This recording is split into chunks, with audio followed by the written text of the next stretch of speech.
utilizado en este procedimiento son términos traídos del ámbito mercantil. Porque en los contratos celebrados hablamos de clientes, que son las personas que celebran el contrato y pretenden tener un niño o una niña. Hablamos del producto, tengo aquí contratos que he conseguido de las agencias, hablamos de clientes, producto, al embarazo se le llama el proceso, ¿no? Desaparecen ciertas palabras que echamos en falta, ciertas palabras que deberían estar a la hora de hablar de este tema. El primero de ellos vamos a analizarlo, gestación subrogada. Como decimos, es el elegido por ejemplo, la relación por la gestación y una asociación de camino tradicional, que son nuestros hijos. En este concepto es criticado porque, o se considera que no es acertado porque si hablamos de gestación subrogada, ¿subrogar qué significa? Subrogar significa textualmente sustituir o poner a alguien o algo en lugar de otra persona. Esto ciertamente no ocurre con la gestación. O sea, una mujer no se pone en otra persona. Lo que la subrogación ocurre a partir del parto. Lo que se pretende subrogar en un contrato de gestación subrogada es la relación paterno-filial en el sentido jurídico. Pretender que se subrogue un proceso fisiológico personal es por lo pronto pretencioso. Ni siquiera dice el comité admisible como analogía. No se gesta para otros. Lo que hace es que lo gestado se entrega a otros. Lo que nos subrogamos es la relación paterno-filial de esa criatura que nace, pero no en el proceso biológico de esa persona. Se sustituye el derecho de la mujer que gesta y que pare por quien realiza el pago, en el caso del contrato o en el caso de un contrato altruista que luego vamos a analizar. Entonces, las familias o personas contratantes se hacen con el derecho de la madre gestante de disponer de la criatura. Por lo tanto, la subrogación es después del parto, pero no en el propio procedimiento, perdón, en el propio proceso biológico de gestar un ser humano. Y además de ese concepto subrogar, ponerse en lugar de otra persona, también se dice el concepto gestación. Entonces, fijaros, en esta ecuación de gestación subrogada, la palabra mujer ni maternidad aparece por ninguna parte. Todo lo que es la mujer sale de la ecuación del término. Y le invisibiliza ese proceso biológico y pone por delante el proceso, que es gestar. El segundo concepto, que es el de maternidad subrogada, también se critica por ejemplo, quienes defienden el concepto de gestación subrogada, por ejemplo, las asociaciones por la gestación y son nuestros hijos, dicen que el concepto de maternidad subrogada no es correcto porque la gestante no es la madre. Dice que la madre es mucho más que matriz y parto. Madre es la que lo desea. Léase de entrada desea, la que firma y paga, ¿no? Es mucho más. Y se realiza una preferencia de lo genético sobre lo fisiológico. Y en este caso hay que darle la razón de cierta manera. Es verdad que la maternidad es mucho más que matriz y parto, pero antes que nada, el primero que todo es matriz y parto.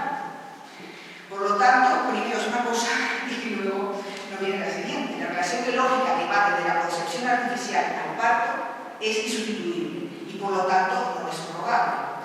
El Comité de Ética en este punto nos refiere que la maternidad no es sustituible. El concepto de gestación por sustitución se le realiza las mismas críticas que el término gestación subrogada, pero sin embargo el término elegido por la ley 14/2006 y que viene ya desde el año 88 trabajándose.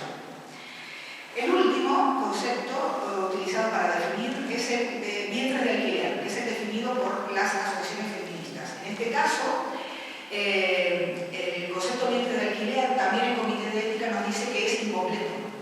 Tampoco definiría a este proceso. Porque lo que se alquila no es un vientre, es una mujer entera, ella toda completa, durante 9 meses de principio, que es la gestación, más 2 meses de fertilización, hormonación, etc. Es un año de la vida de una mujer como ser humano completo. Por lo tanto, como dice el Comité de Ética, lo que se alquila no es una parte de una persona, sino la vida entera de esa persona que se dedicará a la gestación de este ser humano durante 9 meses. Los vientres de alquiler lo que sí hacen, a diferencia de los anteriores, es poner sobre la mesa unas cosas que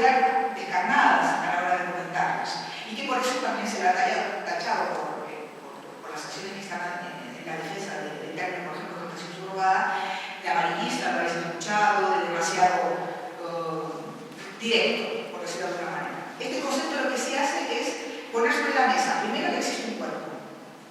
Y vaya coincidencia, es el cuerpo de una mujer, generalmente joven, porque sabéis que para ser mujer gestante hay un límite de edad, y generalmente empobrecida, o por lo menos no de la misma capacidad económica, educativa, etcétera, que la persona que paga ese contrato. Luego hay gente que nos dirá, sí, pero en el caso de Estados Unidos es la excepción. Bueno, ya lo veremos más adelante, si la panacea que se comete en el caso de Estados Unidos es tal cual nos lo dicen. Y luego, el otro punto que pone sobre la mesa, el concepto de interés de alquiler, es que hay un contrato, que en los otros términos parece no existir, pero la realidad es que existe un contrato, las cuales las partes se comprometen, una a pagar y la otra a entregar algo.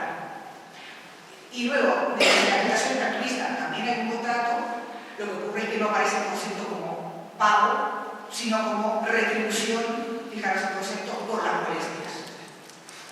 ¿Vale? Entonces, en este caso, también hay un contrato, pero queda fuera de los demás conceptos. En cambio, en el vientre de alquiler realmente hay un cuerpo de mujer sobre la mesa y un contrato de por medio. Cuando se debate qué términos utilizar, ciertamente es importante definirnos por alguno o tener claro por cuál nos inclinamos por lo siguiente. Parece que vivimos en una sociedad llena de eufemismos. Las cosas no se les da el nombre que realmente tienen o se le enmascaran los nombres. Parece que vivimos o nos hace recrear, si alguno de ustedes ha leído el libro 1984 de George Orwell, el famoso concepto de neolengua, decimos lo que no decimos, utilizamos otros conceptos para definir lo que tiene que decirse claramente y nunca aparece. Pero bueno, parece que en la sociedad en la que vivimos el lenguaje está por la labor de ocultar y camuflar cosas, ya sabéis, creo que no digo nada nuevo, un ejemplo que me llega del buen tema, por ejemplo, los recortes no son recortes, son reformas, abaratar el despido de flexibilidad laboral, emigrar por falta de trabajo de movilidad externa, y le sigo pagando a esta persona y tiene un despacho para que no diga nada, se le llama indemnización indiferida. En fin, vivimos, parece una sociedad en la cual los conceptos se camuflan y se utilizan correctamente para definir los términos de las figuras jurídicas en las cuales nos movemos. No obstante, hay una intención deliberada en la utilización de estos términos. Y sobre todo, por ejemplo, las vemos cuando las utilizan las agencias que promueven o que realizan el acercamiento entre quien desea tener un hijo o una hija y quien está dispuesta, la mujer que está dispuesta a poner su vida en función de eso. Las famosas agencias que funcionan aquí en España y que, similares, ponéis en internet, gestación subrogada, no aparece ninguna ONG, eso está claro. Son todas empresas, asociaciones de abogados, bufetes jurídicos, que ofrecen sus servicios, no de facilitar la gestación subrogada, porque diría contra ley, sino de acercar a las partes con aquellos países en los cuales sí está permitida la gestación subrogada. Y estas agencias intentan en todo momento promover o defender ciertos términos. Por ejemplo, en este caso nos dice, en primer lugar, usemos los términos adecuados. Fijaros, una agencia nos dice, o le dice incluso al ámbito jurídico, cuáles son los términos adecuados. Dice, es habitual dar en los medios de comunicación el término vientre de alquiler o madre de alquiler, cuando los vientres y las madres no se alquilan. El término correcto es gestante sustituta y gestación subrogada. Esta es una definición, la vais a ver, por ejemplo, también en otra, también en primer lugar, usemos los términos adecuados, o sea, las agencias nos dicen cuáles son los términos adecuados a utilizar y cuáles son las definiciones que se le deben dar a estas definiciones. Hay una colonización, cuando estas agencias utilizan los términos y ingresan a cualquiera de las páginas, hay una colonización absoluta de términos mercantiles, como decía al principio, que se manejan en estos contratos. Si veis acceso a cualquier otro, por ejemplo, yo tengo un contrato que he conseguido de una de las agencias, y entonces habla decíamos, de los clientes, hablan del producto, hablan del proceso. Difícilmente aparecen términos que realmente pareciera que nos definen exactamente de lo que estamos hablando, o de lo que estamos negociando, o de lo que está firmando. Son además contratos prácticamente de adhesión para la madre que lo firma, no tiene posibilidad de modificar ella nada, ni el precio, ni las condiciones, nada. Las condiciones, por ejemplo, en este contrato que me dieron, la agencia me da la libertad de varios en blanco completarlas por lo que a mí me parece. De las cosas que me parece, por ejemplo, lo que debe comer o no comer la mujer, lo que puede hacer, no puede hacer, las condiciones que yo implemento más allá de las condiciones que la propia agencia impone para que la mujer pueda presentarse como madre gestante, como por ejemplo, en el caso de la India, por ejemplo, tiene que vivir todo el parto en un lugar específico, o sonar en el concepto de granjas de mujeres.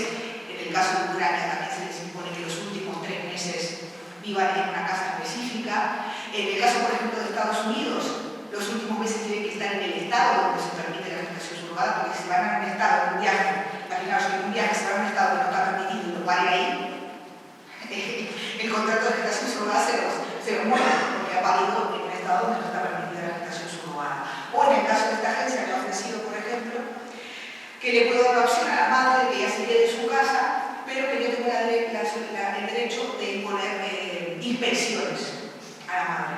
Entonces, de manera aleatoria y sin avisarle, le llegará a esta mujer inspección que valorará no solo su estado de salud, si está comiendo lo que yo le he pedido, si está cuidándose como yo le he pedido, sino también, por ejemplo, si tiene me dijo este señor, también me puedes controlar el grado de limpieza. Puedo exigirle que se controle la limpieza que tiene la mujer en la casa cada vez que va a la inspección a hacer este informe que luego me van a llegar a mí como clienta, como que la mujer que paga este contrato. El contrato.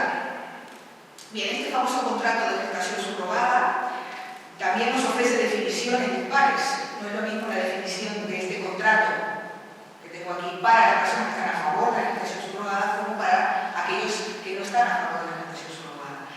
Quienes están a favor de este contrato nos dicen que la subrogación gestacional es una definición tomada de nuestros hijos, hizo una declaración, uno de los representantes, está disponible en internet, que nos dice que la gestación subrogada consiste en que aquellas personas que no podemos gestar, le encomendamos conseguir embriones y la gestación a una mujer que nos dona esa capacidad. Una mujer nos dona sus óvulos y otra nos dona su capacidad de gestar. Bueno, esta definición no tiene desperdicio, la verdad. Se podría dedicar toda una hora solamente a elaborar esta definición, pero como puntos destacados, el primero, cuando dice, somos personas que no podemos gestar. En este caso, son nuestros hijos, es prioritariamente de parejas homosexuales, de varones, y en este caso es una pareja también que ha gestado su hijo de Estados Unidos, nos dice, son personas que no podemos gestar. Bien, la mujer no puede dejar embarazada tampoco. Límites de la fisiología, que los hombres no pueden gestar por ahora, claro, porque vamos a ponernos a 20 años vista, es una realidad biológica. Como ellos no pueden gestar, nosotros no podemos dejar embarazada a los hombres, o no puedo yo dejar embarazada a otra mujer, no son límites fisiológicos, no es un problema esto, no estamos hablando de algo que tenga que ponerse solución. Es simplemente anatomía pura y dura. Bueno, como seres humanos, como sexo y otro tenemos límites, eso yo creo que no estoy diciendo nada nuevo. Luego dice, le encomendamos. En este caso, una pareja de varones le encomienda a una mujer que le geste un hijo. Si utilizamos el concepto le encomendamos, es decir, le encargamos a alguien que haga algo, no todo el mundo puede encargar a alguien que haga otra cosa, algo, y sobre todo esto. Cuando hablamos de que yo tengo la capacidad de encomendarle a alguien que geste mi hijo, primero, ahí tenemos la intersección de clase y de género clara, y hay que verla. No todo el mundo puede económicamente encomendarlo, y ciertamente el género tiene mucho que ver. Siempre las encomendadas serán las mujeres. Luego nos dice, le encomendamos concebir. Dice, bueno, concebir es un proceso fisiológico insustituible y personal, que solo pueden hacerlo las mujeres. Entonces, claramente, como decíamos, quien encomienda puede ser heterosexual, una pareja heterosexual, puede ser una pareja homosexual, puede ser mujer sola, hombre solo, pero siempre la encomendada va a ser una mujer. Y luego nos dice que nos dona esa capacidad. Es decir, cuando hablamos de donar, lo que está haciendo esta definición es dejar fuera del mercado el pecado. Porque cuando hablamos de donar, pensamos en hacer algo por otra persona altruistamente, ¿no? Incluso sacrificándonos nosotras mismas. Y en este caso también, esta definición borra las posibles situaciones de explotación que hay sobre las mujeres pobres, que ciertamente el Comité de Ética pone sobre la mesa que no podemos desconocer. Además de esto, cuando habla de donar, como decíamos al principio, un vientre no se dona. No puedo donar de mi vientre, porque donar jurídicamente es el contrato por el cual una persona, la donante, el donante, transfiere la propiedad de un bien a otra persona, el donatario, que lo acepta sin contrapartida y con intención liberal. Y como decimos que la capacidad de gestar no puede donarse, en este contrato, ¿cuál es la propiedad que se transfiere? La respuesta es clara. Otra definición que nos ofrece, por ejemplo, el Comité de Ética y los Masija, nos dice que el contrato de subrogación es el contrato por el cual una mujer se compromete a gestar un embrión para luego entregar la criatura a terceras personas, renunciando al derecho fundamental de filiación y custodia, en definitiva, a la madre potestad. Bien, esta definición también lo que hace es poner, a diferencia de la anterior, sobre la mesa los derechos que están en juego. Y el derecho principal que se pone en juego en gestación por sustitución, en la gestación subrogada, son los derechos materno-filiares, es decir, los derechos sobre la criatura que nace, que en el otro, pues parece que no hubiera ningún problema y que la normativa española no existiera, porque es donar la capacidad y nos donan los óvulos y nos donan el útero. Bien, en este caso es interesante cuando se utilizan siempre estos conceptos parecen como tan suaves, pero de una tremenda carga narrativa. Porque siempre lo altruista, cuando las mujeres hacemos algo altruistamente, parece que tiene más valor que si lo hiciéramos de manera recompensada. Bien, en las definiciones se suele poner el acento en la gestación, pero es mucho más que gestación. En este caso no podemos olvidarnos que para tener hijos le encomendamos concebir, una nos dona. Bien, para tener hijos primero hay que concebirlos, en segundo lugar hay que gestarlos y en tercer lugar hay que parirlos. Se puede encargar todo o parte de estas tres cosas a una mujer, ¿no? Como se puede obtener el óvulo de una, pero luego se puede implantar a otra. Este encargo admite opciones. Pero la mujer gestante participan al menos dos, gestando y pariendo. Y los hombres, en esto de concebir, gestar y parir, solamente intervienen en una, que es concebirlos.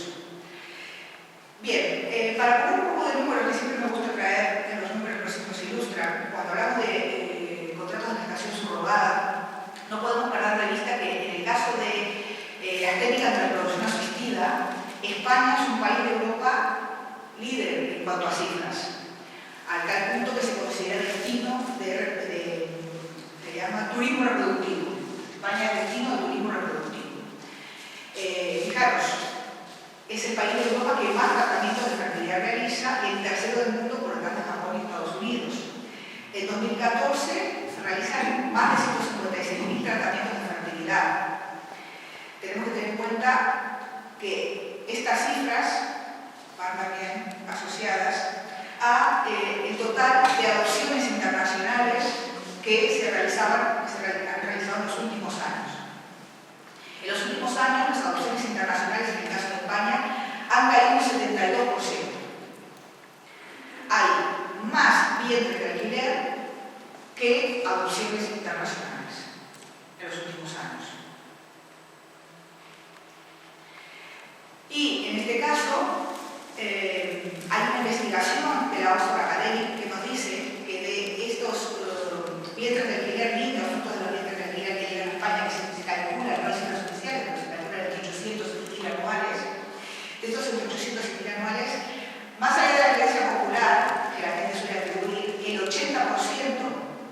de estos niños y niñas que llegan a España son fruto de contratos firmados por parejas heterosexuales. Casi el 80% son fruto de contratos firmados por hombre y mujer en relación matrimonial, que sabéis que muchos países, no siempre, porque hay algunos países que se admiten no estar casados. El otro 20% se reparte entre, en primer lugar, parejas de varones, en segundo lugar, varones solos, en tercer lugar, parejas de mujeres y en último lugar, mujeres solas. Pero generalmente se utiliza esto como una reivindicación del lobby de LGTBI cuando en realidad las cifras no lo dicen. Lo que sí es verdad es que hay que reconocer el poder de movimiento que tiene este lobby, que ha hecho un movimiento de todo este tema, en los medios de comunicación, páginas web, blogs, etc., que ha hecho que mucha gente piense que es al revés, la cifra, el 80% de las personas que están reivindicando como un derecho del colectivo LGTBI es una reivindicación de este colectivo cuando en realidad no lo es. Y en cuanto a la dimensión económica de la gestación subrogada, hay que tener en cuenta también el movimiento económico que genera la compra, la firma de estos contratos en los cuales vamos a flecharnos tanto, se compra una criatura o altruistamente se pide que se geste una criatura. Es una industria que mueve millones de euros y que gira, al igual que la prostitución, alrededor del cuerpo de la mujer. La prostitución alrededor del cuerpo de la mujer puesta a disposición de la sociedad, que genera una industria que genera millones de euros, en este caso la gestación subrogada también. Solamente en India se calcula la ganancia, el dinero que mueve la gestación subrogada en 2.3 billones de dólares moviéndose por este procedimiento. De ese 2.3 billones, solamente un tercio, apenas llega, solo un tercio, es a la mujer que pone su cuerpo a favor de la gestación subrogada. El resto del dinero se lo quedan intermediadores, agencias, etcétera, etcétera, etcétera. O sea, solo no llega a un tercio del dinero que efectivamente llega a la mujer que pone a disposición su cuerpo y su salud, porque sabemos que un embarazo no es una muñeca, no. Un embarazo es poner todo tu cuerpo a disposición de esa criatura y que muchas veces, pues, de la primera vez puede traer como se puede ser el fallecimiento de la mujer.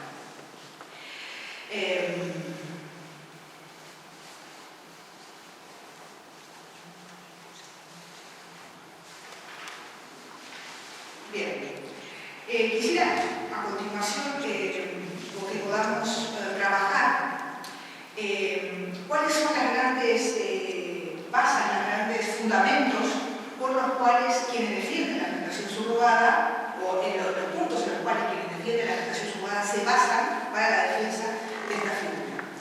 Entre los derechos que se traen a colación para defender la gestación subrogada, primero es que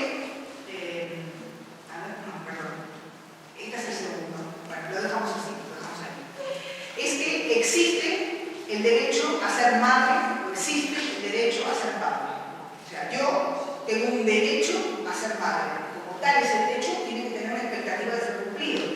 Un varón tiene derecho a ser padre y esa expectativa debe de ser cumplida. Porque cuando establecemos que tenemos derecho, es porque efectivamente tenemos la capacidad de poder reivindicarlo frente a alguien. Por ejemplo, frente al Estado. Cuando yo digo que tengo el derecho a la educación, lo tengo que hacer frente al Estado para que, por ejemplo, mi hija o mi hijo tenga derecho a un lugar en la escuela pública. Cuando hablamos, por ejemplo, del derecho a la protección, a la intimidad familiar, etc., son derechos que yo puedo ejercer frente, por ejemplo, al Estado o frente a otra persona. En este caso, cuando se habla del derecho a la madre, a ser madre o a ser padre, quienes defienden la gestación subrogada siempre traen a colación el artículo 43 de la Constitución que habla del derecho a la salud. No debemos perder de vista que cuando se habla del derecho a la salud, si bien lleva la palabra derecho a la salud, no es un derecho a nivel constitucional. En España, ni la salud ni la vivienda son derechos, son meramente principios rectores de la Constitución española.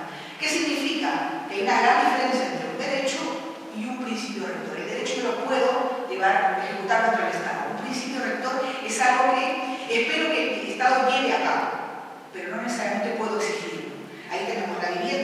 si realmente la vivienda fuera un derecho, no podría haber tanta gente desalojada de sus casas. Si, por ejemplo, el trabajo fuera un derecho, también podría yo reivindicar al Estado si no tengo un trabajo. No lo son. Entonces, cuando define la gestación subrogada trae a colación el derecho a la salud, tengamos claro que el derecho a la salud no es un derecho. Mucho menos fundamental como se suele atribuir. Primero, no es un derecho y mucho menos fundamental. Es un principio rector en el ordenamiento jurídico español. Ciertamente, el ordenamiento jurídico español, por lo tanto, no aparece recogida ninguna formulación que reconozca el derecho a ser madre o padre.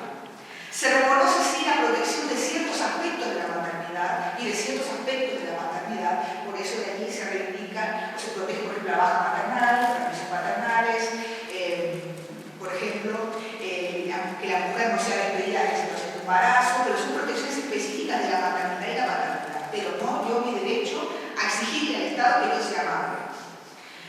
Entonces, como esta reivindicación directamente no existe, lo que se ha utilizado por estos grupos es utilizar el derecho a la reproducción. Bueno, vale, entonces, pero si tengo derecho a reproducirme, sí, efectivamente tienes derecho a reproducirte, pero reproducirte dentro de unos límites, y son tus propios límites fisiológicos, lo que tu cuerpo te permite. Lo que no puedo exigir es que mi derecho a reproducirme sea a costa de utilizar el cuerpo de otra mujer para que geste mis hijos, porque cuando hablo del derecho a la reproducción, necesariamente se lo pone en el otro lado de la balanza, deseo-derecho. Mi deseo es un derecho a ser madre y padre, es un derecho de reproducirme o es un deseo. ¿No? Ciertamente derecho no es un deseo. Yo desearía ser madre, desearía ser padre, pero no es más una expectativa. Yo también desearía tener ojos azules, ser más alta, pero bueno, todo se puede. No deja de ser un deseo, pero no puedo reivindicar al Estado que para yo tener, por ejemplo, si tienes una discapacidad, sobrellevar esa discapacidad, exigirle que otra persona haga algo para que yo pueda conseguir ese deseo. Entonces, reconocer el derecho a la reproducción tiene unas implicaciones muy claras. Primero, que quien no puede tener tiene una enfermedad, quien no puede gestar está enfermo. ¿No? Es una enfermedad. Y eso no siempre es así, porque las técnicas de reproducción asistida se aplican siempre sobre las mujeres, incluso cuando el estéril es el hombre.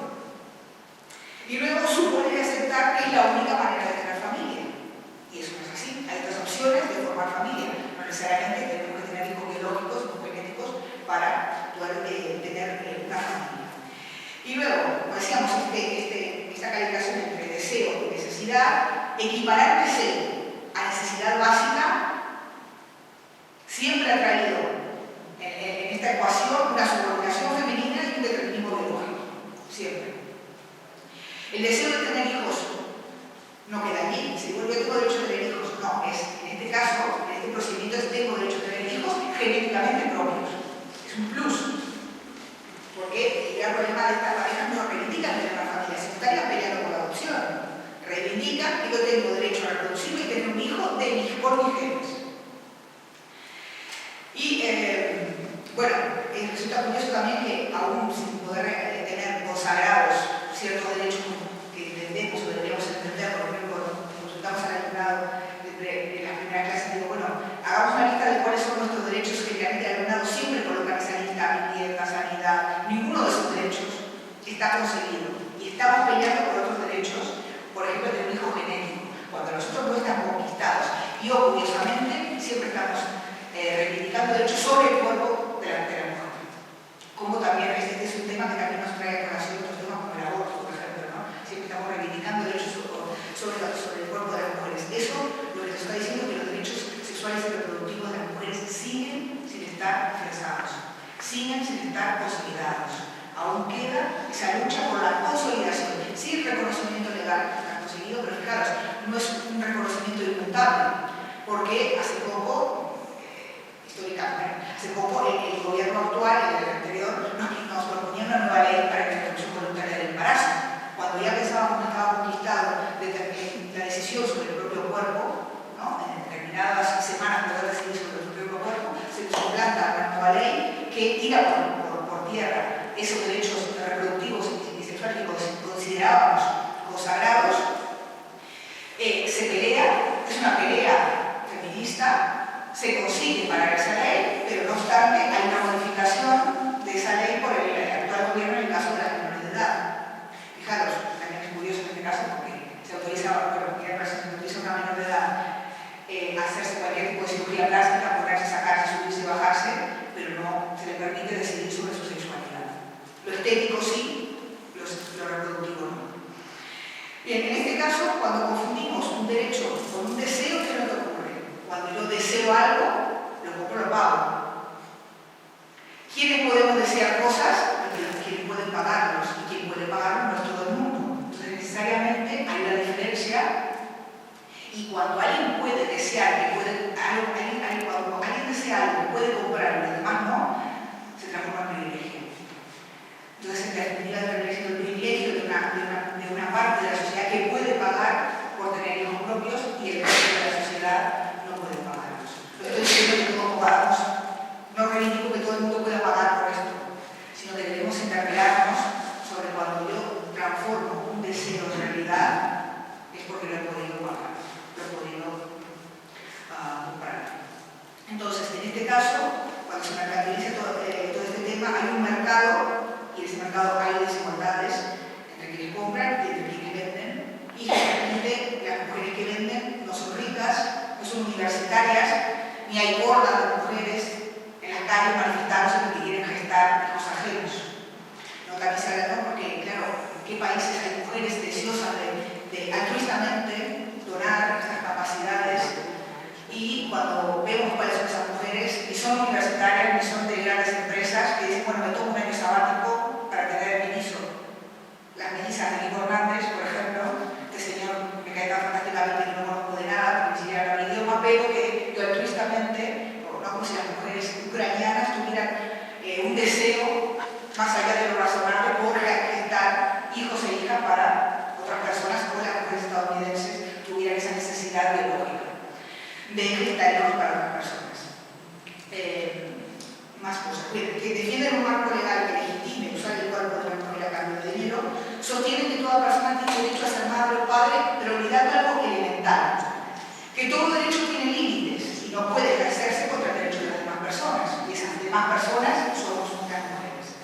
Ser padre o madre en sí mismo no es ni un derecho fundamental, ni un derecho humano, ni es un derecho sexual, ni es un derecho reproductivo. Es una capacidad que no todo el mundo tiene y a su vez es una capacidad que dura poco tiempo en la vida.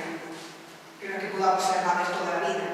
Fisiológicamente hay un tiempo determinado e incluso no todas las mujeres pueden ser madres. Sí tenemos derecho, lo que sí tenemos derecho es a decidir sobre nuestro cuerpo, intentar prevenir enfermedades que afecten a nuestras capacidades reproductivas, elegir si tenemos descendencia o no, cómo y con quién la queremos tener, con qué espaciado, planificarlo, pero lo que no podemos es imponer el cuerpo de otra persona para alcanzar algo que la biología o mi falta de tiempo, porque sabéis que también en caso de Estados Unidos no necesariamente que la mujer no pueda tenerlo, sino simplemente no quiera tenerlo. Hay actrices famosas que dicen, no, es que estoy grabando una película y me queda mal mi embarazo, entre toma y toma me queda mal, entonces pago para que otra mujer geste los hijos que yo no tengo tiempo, ni tampoco mi figura acepta que sufra un embarazo. Entonces, tampoco debemos olvidar que cuando estamos hablando de este tema, del derecho a la salud, ¿no? Hacemos el artículo 43, la ley 14/2006, que figura en el ordenamiento jurídico español, no es una ley orgánica, es una ley ordinaria. En la medida en que es una ley ordinaria, no estamos hablando de que hay en juego derechos fundamentales. Sin embargo, quienes están a favor de la educación subrogada insisten en que hay derechos fundamentales en juego. De las personas que decían, no estamos hablando de los menores, cuando en realidad no es así. Sí existe, como decíamos, el derecho de las niñas y los niños a tener una familia, pero no los derechos de una pareja a tener un niño. Y a veces se invierten los derechos. La siguiente base que se utiliza para defender la gestación subrogada es que no es una técnica de reproducción asistida. Esto lo vais a escuchar y lo vais a leer siempre, siempre, siempre. Es un caballo de Troya, es una idea que se afianza y no suelta. Jimeno dice, es algo a lo que se han agarrado, no quieren soltar. La gran pregunta es ¿por qué? Estas asociaciones defienden que la gestación subrogada técnica de reproducción asistida. Si decimos que la técnica, que la gestación subrogada es una técnica de reproducción asistida, estaríamos equivocándonos. ¿Por qué? Porque la gestación subrogada se sirve de una técnica de reproducción asistida para llevarse a cabo. Es decir, se realiza una fecundación in vitro, la cual luego se implanta el embrión a la mujer gestante. La técnica de reproducción asistida es previa a la gestación. Pero la gestación en sí misma no es una técnica de reproducción asistida, es un proceso fisiológico, natural, de formación y desarrollo de un ser humano en el cuerpo de una mujer. Da igual cómo ha llegado a ser en el cuerpo de una mujer. Porque si el embarazo es una técnica, pues entonces todas las embarazadas tienen técnica de 9 meses. Y a ver quién ha tenido un parto, un embarazo y un parto acepta, habiendo pasado por ese proceso de náuseas, deformación del cuerpo, estrías, disiotomía, etc., que le digan que es una técnica. Eso es un proceso fisiológico y sustituible. La técnica de reproducción asistida es antes. Y algo que está lógico, ¿no? Pero bueno, lo dice claramente en la ley española. En el anexo dice que las técnicas de reproducción asistida son la inseminación artificial, la fecundación in vitro y la transferencia intratubárica de gametos. Entonces, que estas asociaciones defiendan que la gestación subrogada es una técnica no tiene fundamentación jurídica ni tampoco fisiológica. La base o el argumento que utilizan estas asociaciones es que, bueno, no nos importa lo que diga, bueno, lo que diga la ley bien, lo que las mujeres argumentan da bien, pero la OMS dice, esa es la gran argumentación de la gestación subrogada. Y es verdad, la OMS en el año 2009 aprueba un glosario dando la definición de varios términos. Dentro de esos términos que define la Organización Mundial de la Salud es el de subrogación, que dice que la subrogación, llamada útero subrogado, es una técnica de reproducción asistida. Lo dice la Organización Mundial de la Salud en el año 2009. Y también nos dice ese mismo glosario que la infertilidad es una enfermedad. Bien, tenemos que tener en cuenta que si la infertilidad es una enfermedad, cualquier técnica de reproducción asistida debe ser considerada como una solución terapéutica y no como un medio alternativo de procreación. Y esto no es así. Es verdad que la Organización Mundial de la Salud define esto, la subrogación, como una técnica de reproducción asistida, dice que la infertilidad es una enfermedad, pero también la Organización Mundial de la Salud tiene el mérito de haber establecido en sus informes que la homosexualidad era una enfermedad. Durante muchos años, hace poco, sostuvo que la homosexualidad era una enfermedad. También lo sostenía esto la Organización Mundial de la Salud. Entonces, ¿qué nos resulta claro? ¿Qué nos hace esto el programa? Que la Organización Mundial de la Salud no deja de ser una institución que realiza informes integrados por diferentes comités y como tales son elegidos específicamente para que realicen esos informes. La Organización Mundial de la Salud ni aprueba leyes, ni aprueba reglamentos, ni aprueba directivas, ni aprueba normas. Son simplemente personas especialistas elegidas para que realicen estos informes. ¿Y cuál es el gran caballo por lo que debe lucharse? En este caso, la pregunta que yo hice al principio. El feminismo no ha estado allí al momento de realizar estas definiciones. El lobby feminista no ha estado allí al momento de realizar estas definiciones. Es una gran deuda, es un trabajo a realizar. Cuando estas instituciones internacionales realizan estas definiciones, los lobbies de presión están ahí para que las definiciones resulten de manera interesada. Ahí estaba cuando se realizó esta definición los lobbies de las agencias, los lobbies de las farmacéuticas para las hormonas de reproducción asistida, lobbies muy potentes económicamente, que influyen en estas definiciones. Entonces es una gran deuda del movimiento feminista, una tarea del movimiento feminista, estar ahí en esos momentos, en esas instancias en las cuales se producen y se dan las definiciones, porque esas arenas se ganan desde determinadas definiciones o se pierden determinados conceptos que luego hay que ir batallando. Pensamos cuando la OMS definió a la homosexualidad como una enfermedad, ahí estaba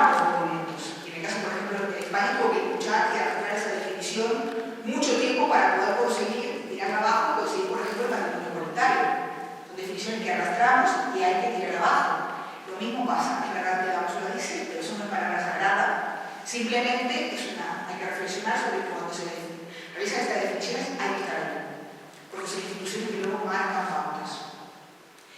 Aquí, me gustaría también realizar aquí un inciso en este punto sobre técnica de reproducción asistida.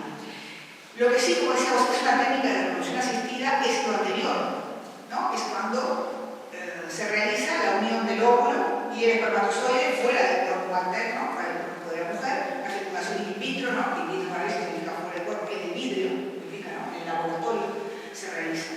Cuando se realiza esa técnica de reproducción asistida, de unir los óvulos y los espermatozoides, no debemos perder de vista que hay una mujer también presente allí. Entonces tenemos dos incisos. Primero, la técnica de reproducción asistida, la previa a la gestación, también hay una mujer, allí es encontrado. Y en segundo lugar, que se utiliza, me he comido un punto que me interesaba, era que se asimila esta gestación, la gestación subrogada con la donación de órganos. Se asimila la gestación con la gestación subrogada con la donación de órganos. Si es como la donación de órganos, la gestación subrogada es donar o dar algo del cuerpo a otra persona. Bien.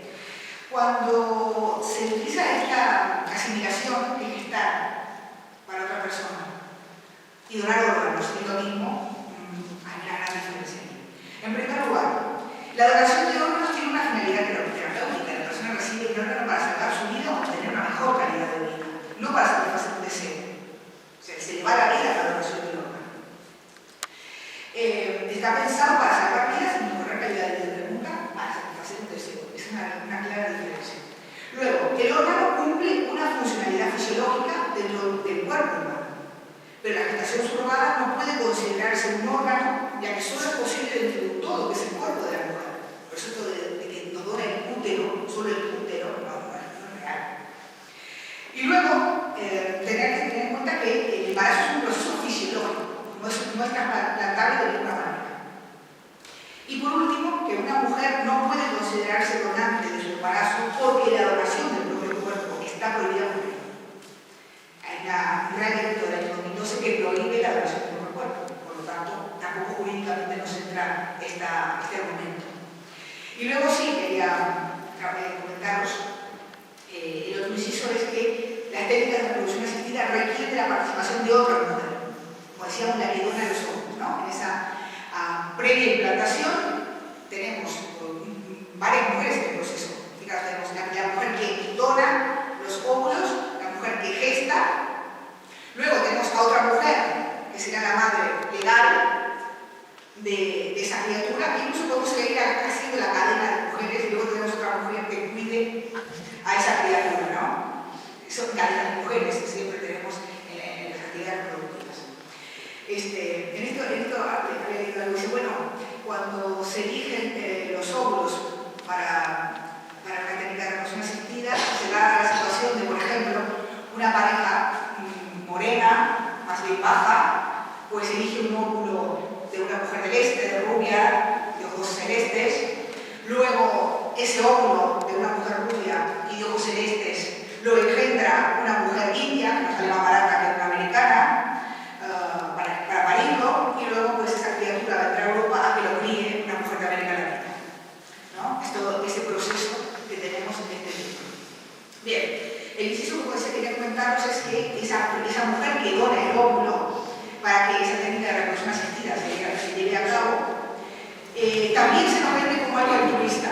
Si miráis, podéis encontrar cómo esta donación de óvulos se ha disparado por la crisis económica, porque si bien es altruista, la ley le reconoce una posible compensación económica, ¿vale? Entonces, si es gratuita y altruista, ¿por qué se nos dispara cuando el tema económico aprieta? Y fijaros que esas mujeres que donan sus órganos, la donación de óvulos en España no se paga, se recompensa. ¿Me da la definición? Perdón, la diferencia entre pagar y recompensar. Y así lo hace saber a la donante en la clínica de reproducción asistida privada. La cuantía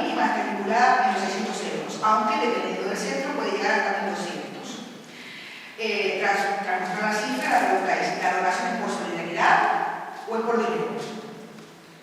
Y luego también tenemos este récord en España, que el 40% de las donaciones de óvulos en Europa se producen en España. También es una cifra a tener en cuenta, con la crisis económica disparada. ¿Y por qué me interesa hacer este inciso?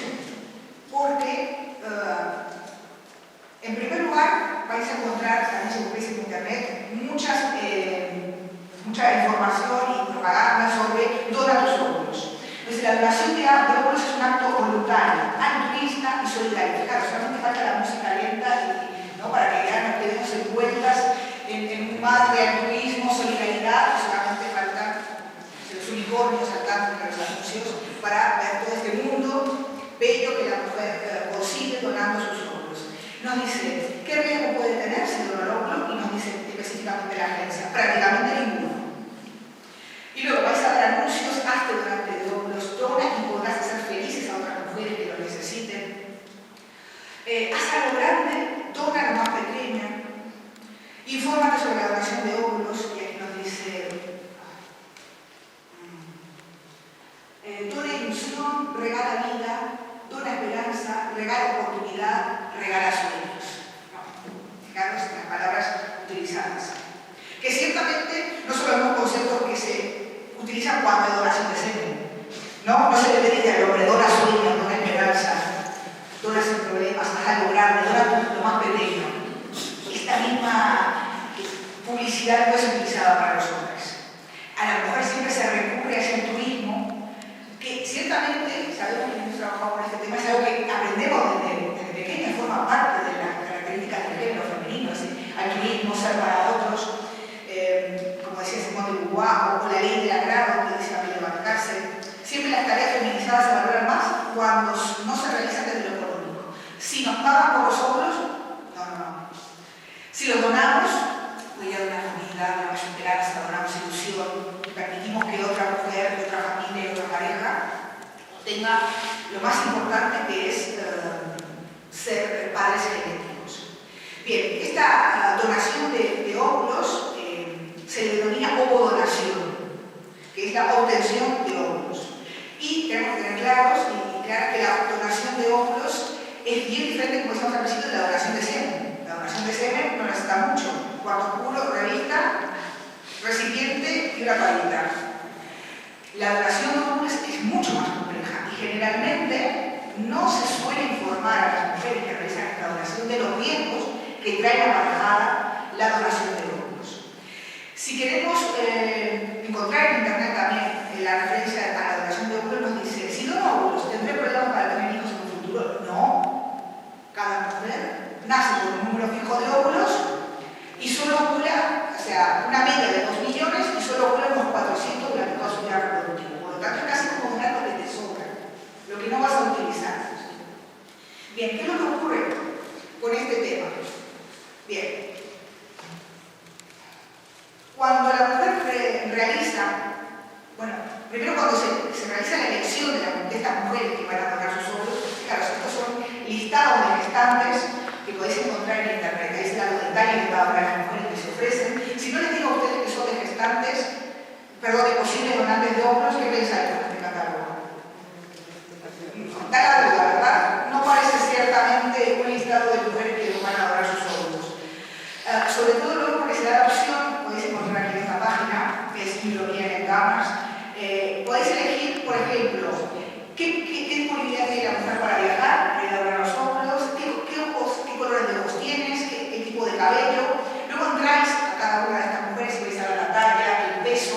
Por ejemplo, los hobbies, si le gusta las manualidades, si le gusta hacer, pues no sé, tortilla patata, o sea, todas estas características personales. Pero es bien interesante que a la hora de escoger un óvulo también hay clases sociales. Porque quienes van a Ucrania, por ejemplo, recurrirán a estas mujeres, a estos óvulos. Pero, por ejemplo, en Estados Unidos hay un mercado VIP de óvulos, que son, por ejemplo, los óvulos de las mujeres universitarias. En las universidades americanas hay carteles en los cuales se ofrece una cantidad bastante interesante a las mujeres universitarias que llevan en sí no solamente unas capacidades genéticas, fisiológicas, sino unas capacidades intelectuales que supuestamente vienen en ese óvulo, concentradas, y que ofrecen un extra a simplemente una homogeneidad de ojos claros. Entonces, las universidades universitarias, las universidades americanas, es común encontrar en las carteleras información sobre el dinero que se ofrece. Y aquí en España también. En 3 universidades de Madrid yo los he visto. Carteles en el asilo de mujeres y en las carteleras ofreciendo dinero por la donación de los óvulos. En este caso, la donación de óvulos me interesa que, digamos, que en cuenta que no es una cosa así tan baladí.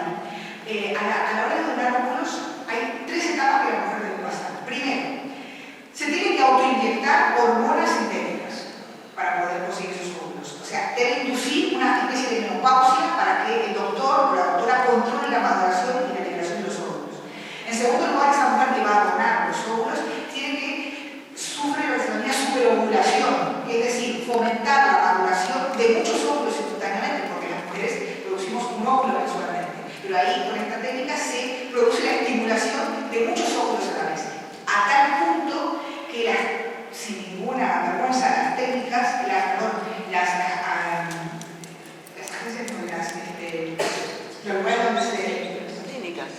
las clínicas han estimulado a tal punto a las mujeres producir óvulos que han llegado a conseguir 90 óvulos de una única vez de una mujer.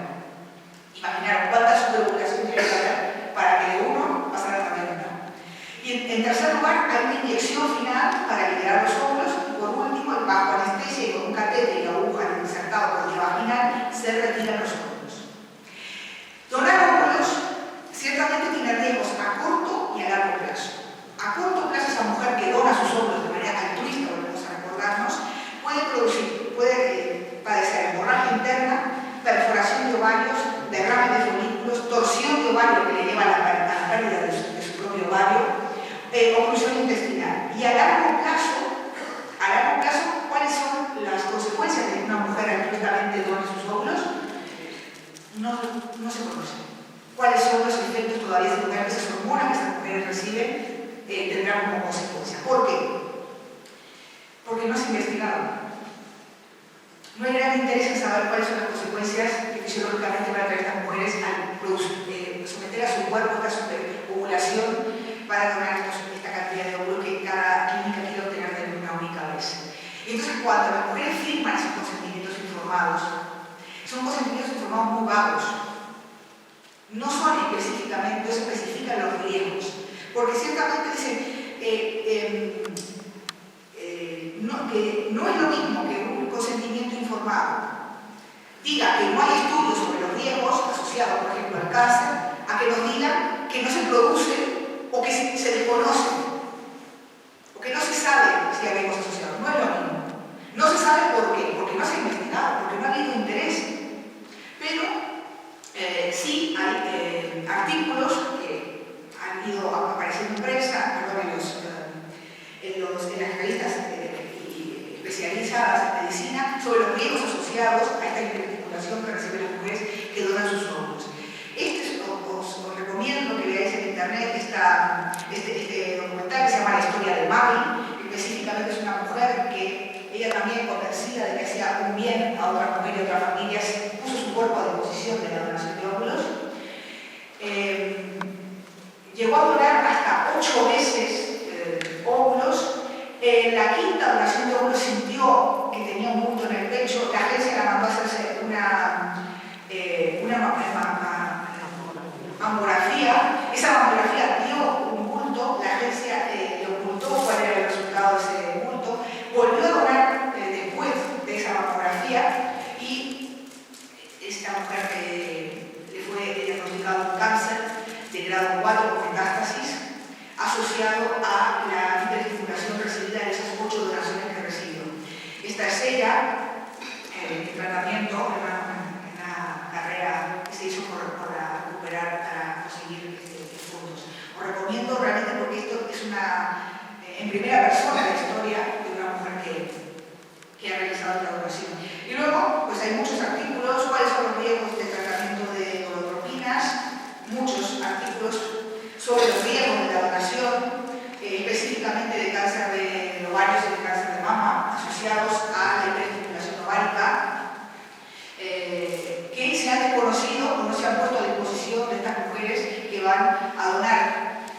forma convencida de que hacen un bien a otra persona, porque ciertamente el dinero que reciben no compensa un cáncer de ningún tipo. Y luego también, fijaros que hay un límite a la duración. En este caso, el artículo dice 6 veces es el límite para donar óvulos. La ley española también recoge ese límite de 6 veces poder donar óvulos, específicamente en el artículo 5, dice que la donación no deberá ser superior a 6, pero ciertamente, que no es, porque sí, hay un motivo que no se pueden superar las 6 veces de donar, y en el caso de Mali donó 8. O sea, la gente sabía que estaba donando más de lo permitido.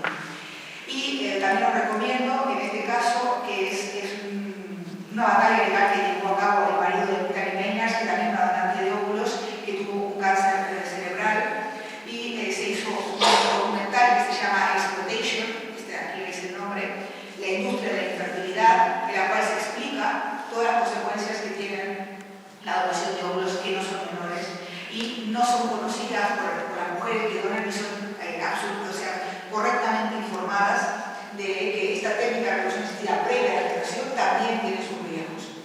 Os recomiendo este, que es muy interesante, porque en este caso la chica que tuvo cáncer cerebral reivindicaba su derecho a la muerte digna, cuando no había informado que ella había sido donante de óvulos, porque ¿qué ocurre? Cuando las mujeres donan sus óvulos, generalmente lo hacen clínicas privadas, eso no aparece en el historial de salud de la clínica pública, donde nuestro doctor de medicina general nos lleva nuestro historial.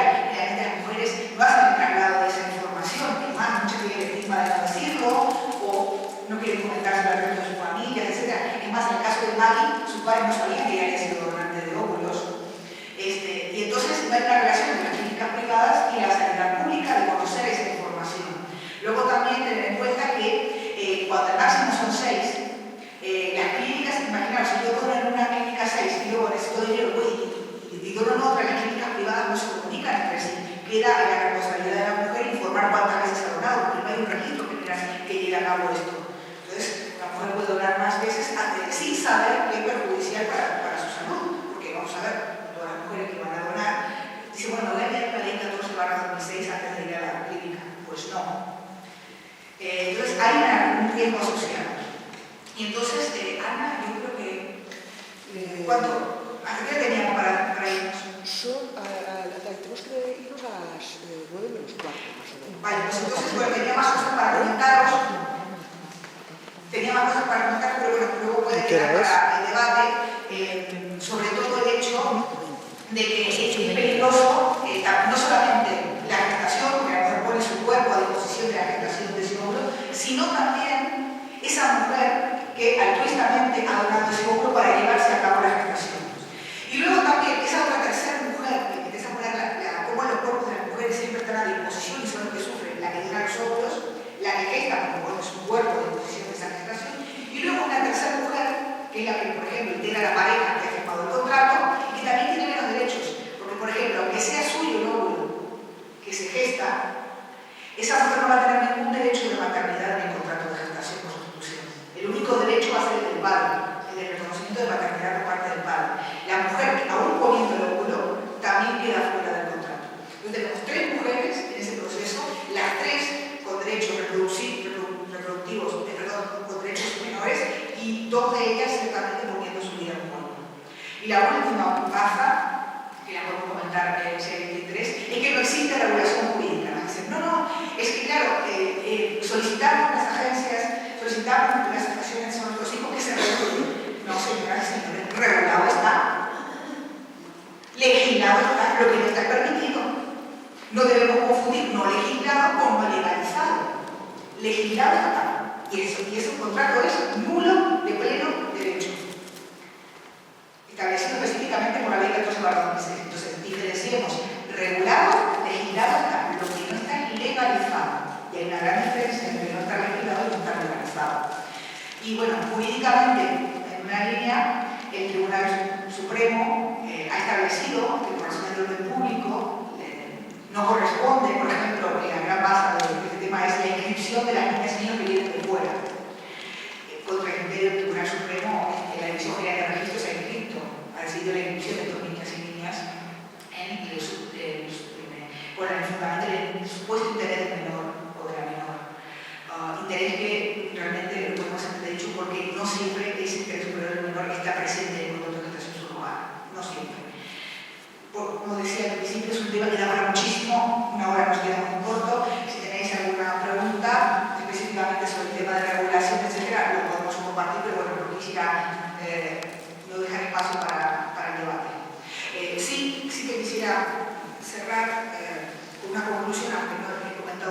quisiera hacer una conclusión de este tema que me parece imprescindible, y es que la batalla por no legalizar el alquiler de vientres tiene que ver sobre todo con la lucha por conseguir que nuestros cuerpos sean nuestros y que nuestros discursos y nuestra palabra sea cada vez más decisiva. Y ante la duda, la solución, ante la duda de apoyar o no apoyar a la gestación subrogada, la solución siempre es invertir la pregunta. Si yo estoy en duda de apoyo a la gestación subrogada, no apoyo, defiendo la Constitución, no la defiendo, la respuesta es siempre fácil, invertimos la pregunta. ¿Tú serías madre de gestación por sustitución? ¿Te ofrecería tu cuerpo 9 meses para dedicarte a otra persona a discusión de tu cuerpo? ¿O quieres que tu hija sea madre de alquiler? Pues si no lo quiero para otras, no lo deberíamos, si no lo quiero para mí, no lo deberíamos querer para otras mujeres. Gracias.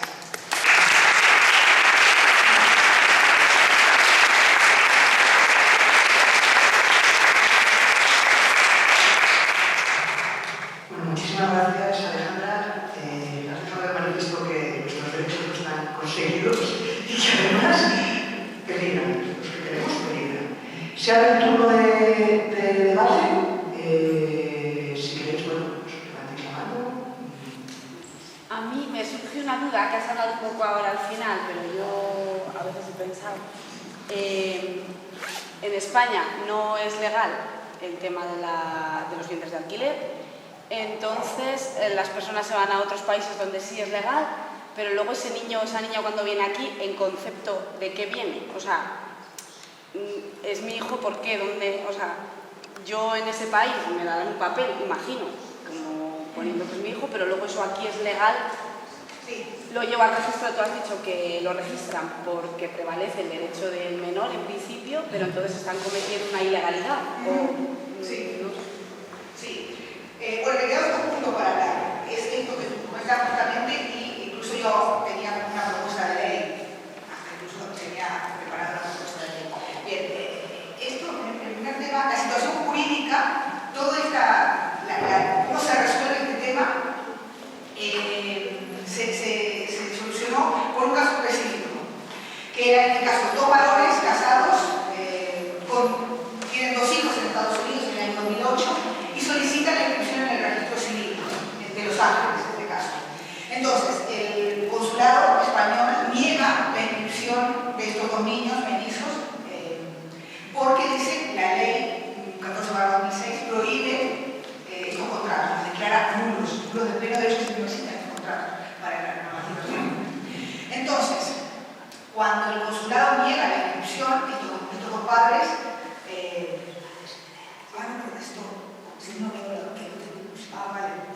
en este caso, bueno, los padres recurren a la Dirección General de Registros esa inscripción. Y en este caso, la Dirección General de Registros estima el recurso y ordena la inscripción. Entonces, estos niños, para Estados Unidos, que es donde se realizó el contrato, son hijos de los 2 varones. No, este niño nace sin madre. Cuando ves el madre, sin madre. O sea, es difícil nacer sin madre. Pero bueno, en este caso, la cigüeña, bueno, ahí está también el cuento de la cigüeña, cuando era de chica no se contaba en nacen sin madre y tienen 2 padres, ¿no? Cuando van al consulado, dicen, no, por la ley 14/2006 no se puede aceptar este contrato. Entonces, en este caso, la Dirección General de Registro estima, porque dice el interés superior del menor, debe inscribirse estos 2 niños. ¿Y qué ocurre? El Ministerio Fiscal impugna la resolución de la Dirección General de Registro y dice, no pueden inscribirse estos niños como hijos de esta pareja, de estos 2 varones, porque se realizaría un fraude de ley y contraviene el orden público. Entonces, ¿qué ocurre? Se va al juzgado de una instancia en Valencia y en este caso se produce el enfrentamiento de 2 instituciones. La Dirección General de Registro dice, el interés del menor, hay que inscribir a estas personas, hay que inscribir estos 2 niños, hay que inscribirlos como de esta pareja. Y luego tenemos la Fiscalía que dice, no, en fraude de ley no se pueden inscribir estos niños, lo que pueden hacer es venir y hacerse un reconocimiento de paternidad que sí acepta la ley del 2006. Entonces, ese padre, que es padre biológico, porque hay 2 varones allí, hay uno que es padre biológico, el padre biológico puede hacer un reconocimiento, una solicitud de reconocimiento de paternidad. Entonces sería hijo del padre biológico y el otro debería adoptar. ¿Qué ocurre? una instrucción en la cual, con carácter general, se tienen que inscribir todos los niños nacidos en escuela. En contra de lo que establece la Audiencia de Valencia, que también estipula que no es correcta la inscripción, y también en contra de la línea del Tribunal Supremo, Español, que dice que no debería procederse a la inscripción de estos niños como hijos de los varones con fundamento de un contrato de educación con su formación. Lo que debería hacerse en el superior menor es que sea el padre biológico y el otro adoptante. Y que estos tres argumentos utilizados por la pareja para defender la inscripción, discriminación, vulneración de menor y filiación no tienen fundamento. Por orden público, estos dos niños tienen que ser así, figurar como hijos del padre genético, la madre, que la gestante, y luego adoptado por el otro. Pero bueno, cada ordenamiento jurídico es diferente, porque en Ucrania, por ejemplo, sí que aparece la madre. En Estados Unidos no. ¿Por qué? Porque el contrato se celebra antes del nacimiento. Y más, el contrato se celebra antes del embarazo. Es un contrato sobre algo futuro. En cambio, en Ucrania, por ejemplo, sí aparece la madre gestante, y cuando se va al tribunal, la madre gestante renuncia a su derecho sobre la identidad. Sí, siempre hay cuestiones. Gracias, Alejandra. También, como siempre, me ha encantado escucharte. Yo no tengo ni idea sobre lo que pasa con los niños estos. No he leído ningún testimonio ni nada. Me gustaría que comentaras algo, porque pienso que también es importante. Sí, en este documental Exploitation aparece el testimonio de una niña, la Paola Abunda, que fue gestada por gestación por sustitución. Y ella dice que realmente a los menores, ahora a mayores adultos, no se les consulta sobre cuál es ese sentimiento. Generalmente estudios psicológicos y tal, en los cuales existe el deseo de los niños y niñas de saber cuál es su origen biológico. Y necesariamente en el caso de ella, por ejemplo, en el documental, ella buscó a su madre biológica, porque decía que había algo que no le casaba, aunque sus padres no se lo habían dicho. Y ciertamente el interés superior del menor no siempre queda contemplado, porque si dice no, el interés superior del menor siempre está presente en la gestación por sustitución, pero sin embargo quienes proponen regular la gestación por sustitución proponen el anonimato de la donación de gametos y tanto óvulos como semen. Entonces le están negando al menor o a la menor su derecho a saber cuáles son sus orígenes. Ahí no está contemplado. Y también pide quienes regulen la regulación de esta figura y que no aparezca el nombre de la mujer por ninguna parte, negando también el derecho a conocer los orígenes. Entonces esta mujer ahora entendía que su madre deseaba tener una hija, pero ella en todo momento se ha visto como una mercancía, como alguien a quien comprar.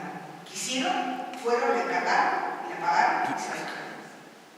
Ese es su sentimiento personal, que lo podéis ver en este documental, como decía, que es muy interesante. Y de los pocos testimonios que se ofrecen sobre niñas y niños que han sido gestados a través de esta técnica. Perdón, a través de este procedimiento. Sí que tenía una pregunta. Me ha preocupado mucho cuando has expuesto los números y el descenso y el incremento de este tipo de... Entonces, parece que hubiera, no quiero ponerme con su la mano, Directamente proporcional. No sé si de lobbies o de drones que van en detrimento del cuerpo de los Entonces yo no sé si esto es imperdible, como ves tú.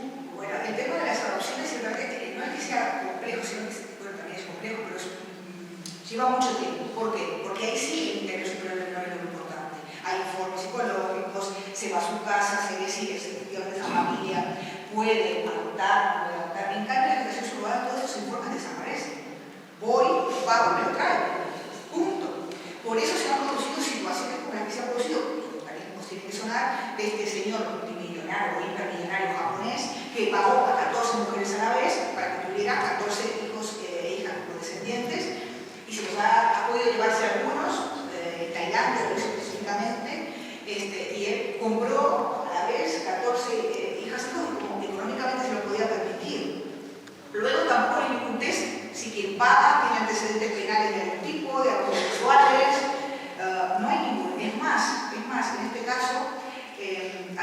información que lo dio también Ángeles Álvarez en una charla que dio y que lo podéis ver en internet.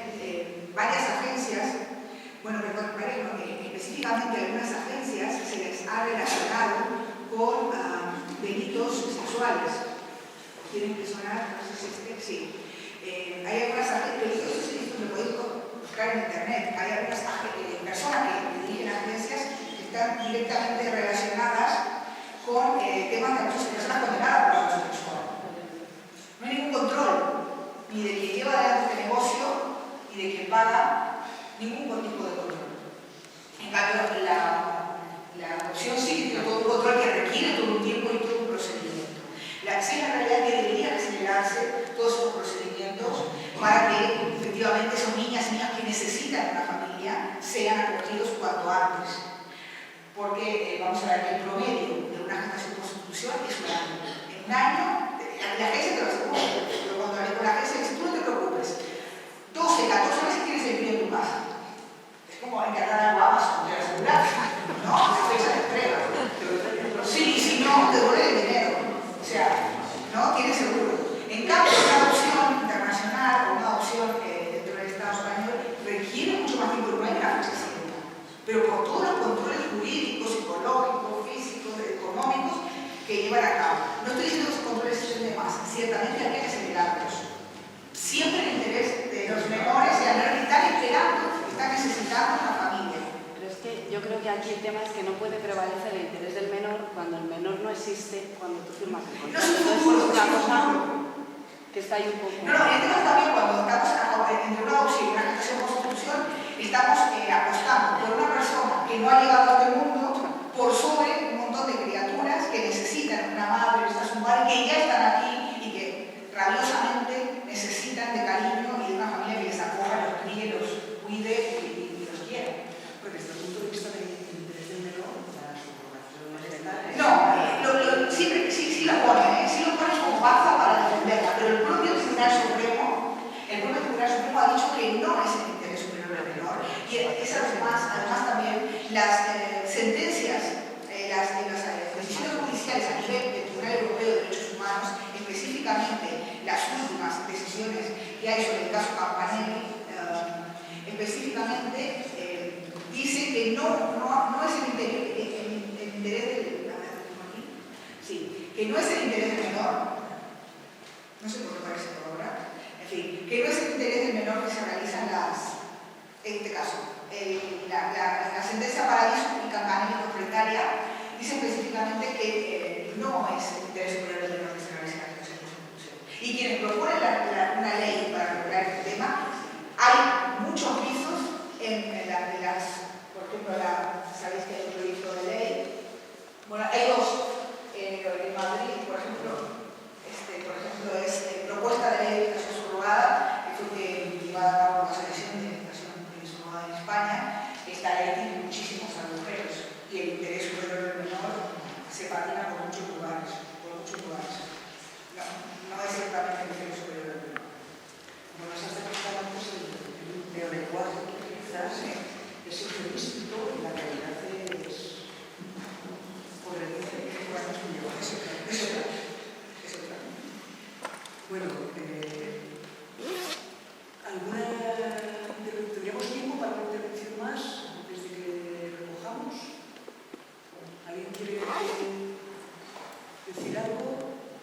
No sé si quiere... Sí, pero la propuesta de ley que hay ahora por la gestación subrogada, presentaron dos, siempre se apela a que si la gestación por sustitución o la gestación subrogada comercial la dejamos fuera. En este caso sí la dejamos fuera.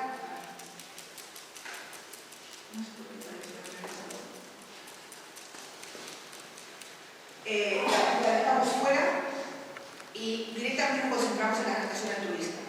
Bien, le llamamos altruista, otra organización del neolenguaje que hablábamos al principio, de John Rawls, ¿no? Ese neolenguaje. Esta propuesta de legislación de gestación por sustitución altruista no es tan porque siempre existe, bueno, es altruista, se realiza de manera altruista, dice, pero luego establecemos una serie de compensaciones, porque es un contrato mercantil, tiene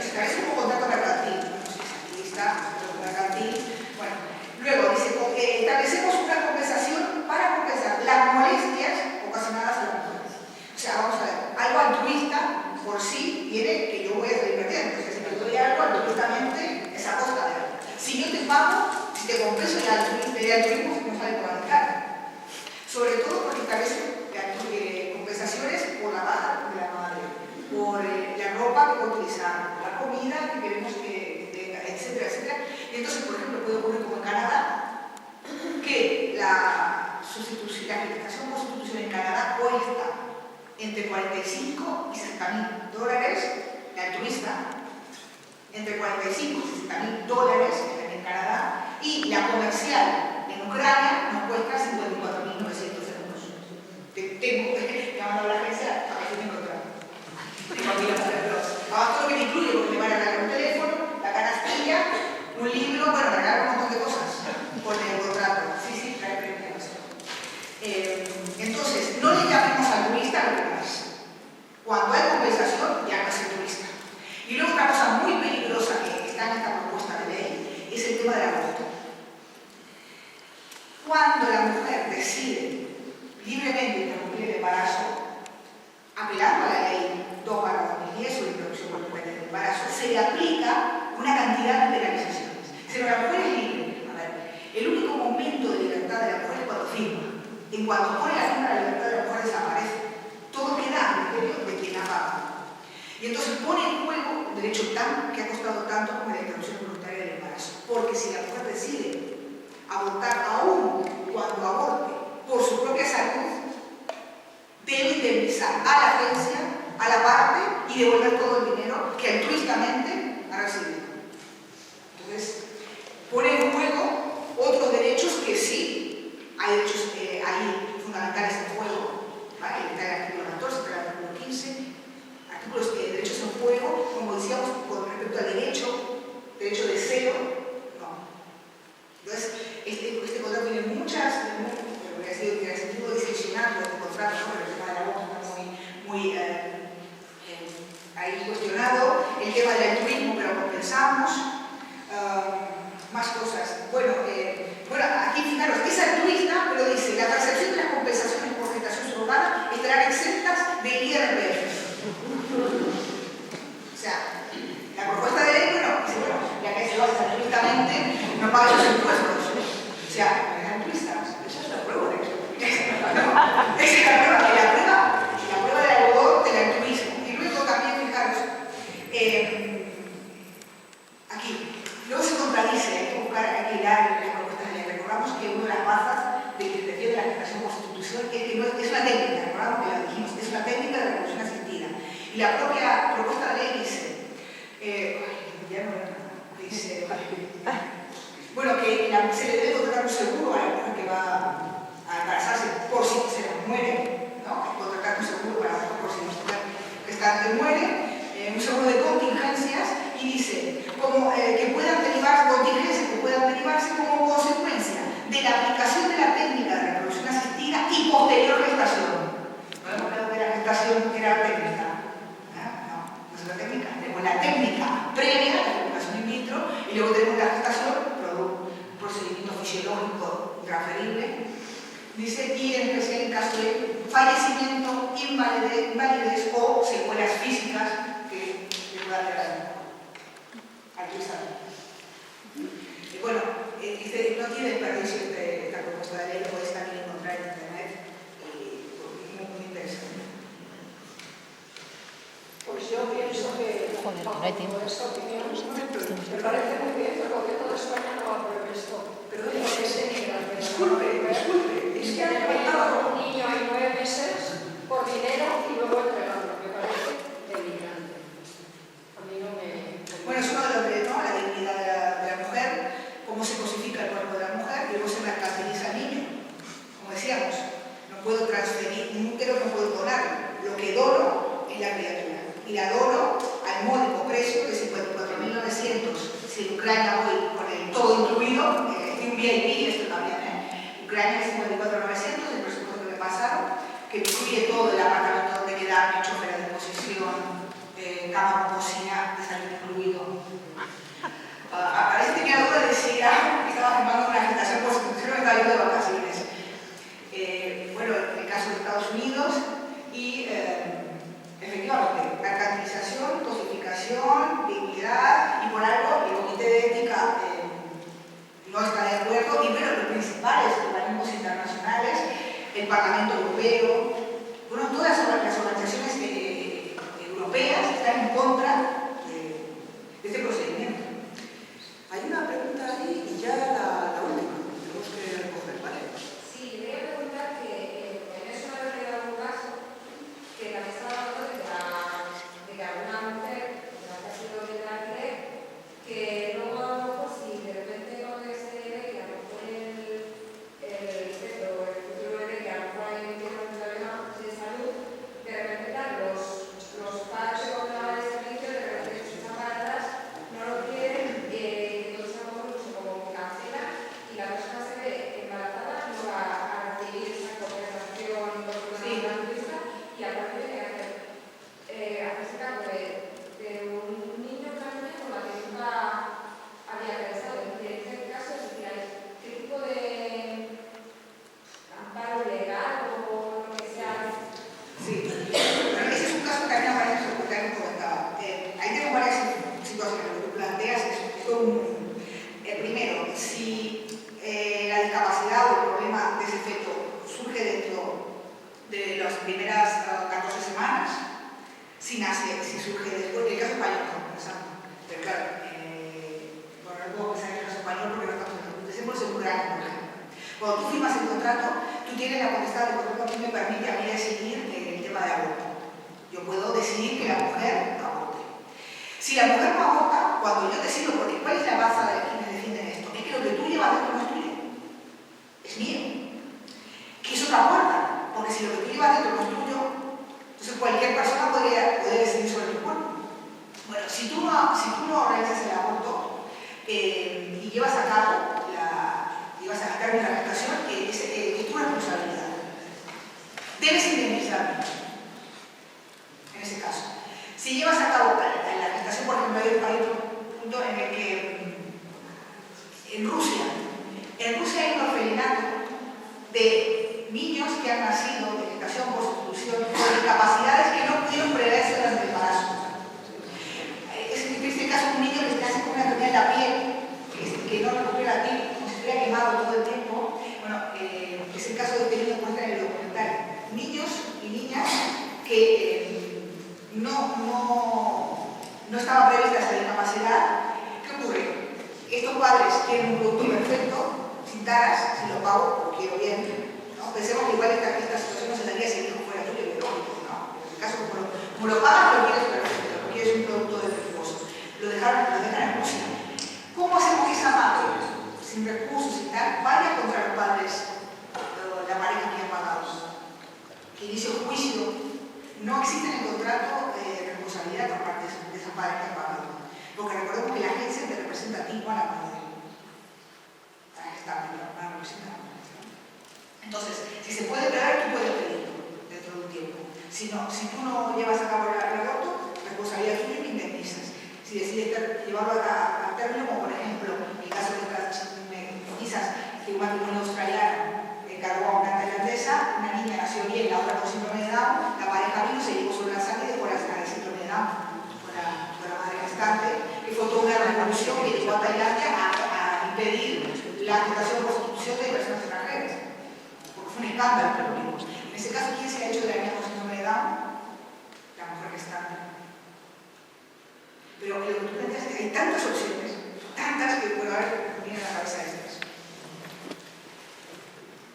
Bueno, tenemos que recoger los tiempos. Vale,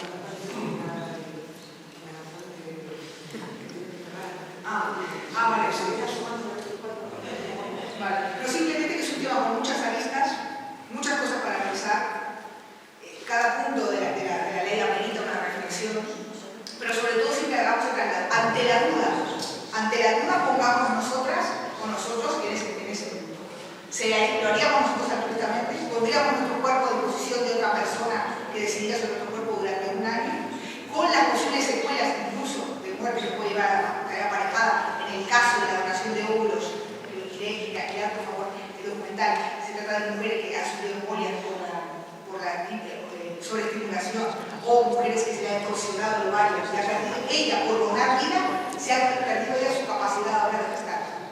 O en el caso de la mujer gestante, que todas sabemos los riesgos que ha manejado su embarazo, sobre mayoría son partos múltiples, con un extra de riesgo. Que a mí, por ejemplo, en mi contrato me han pasado la propuesta, si pido melisa son 3.000 euros más. Pero que no es realmente